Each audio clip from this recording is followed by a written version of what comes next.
Baseball's commissioner and the head of the Players Association took some high heat as lawmakers grilled them about steroid use.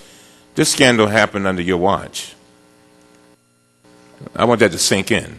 It did.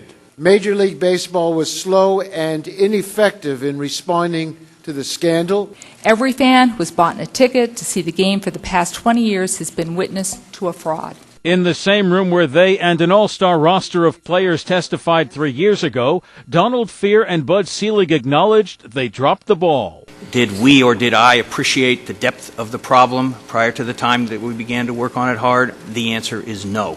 All of us have to take responsibility, starting with me. Baseball has already made some changes, including establishment of a new investigation department that will look into drug use and a tip line. And while there's no test for human growth hormone, Fehr agrees players can be suspended based on other evidence. They appeared after George Mitchell, whose investigation linked more than 80 players to steroids and performance-enhancing drugs, reiterated that there is plenty of blame to go around, but urged baseball to move forward. Baseball does not need and cannot afford to engage in a never-ending search for the name of every player who ever used performance-enhancing substances. And while he wasn't one of the players who testified 3 years ago, the committee has asked the Justice Department to investigate Miguel Tejada, saying his testimony to the panel contradicts the Mitchell report.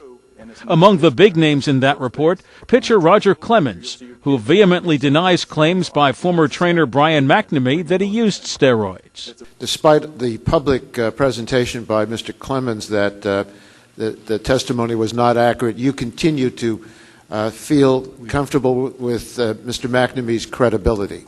We believe that the statements provided to us were truthful.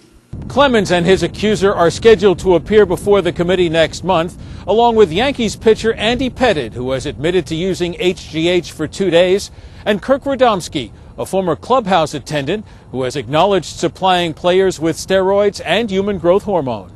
Jerry Bodlander of the Associated Press, Capitol Hill.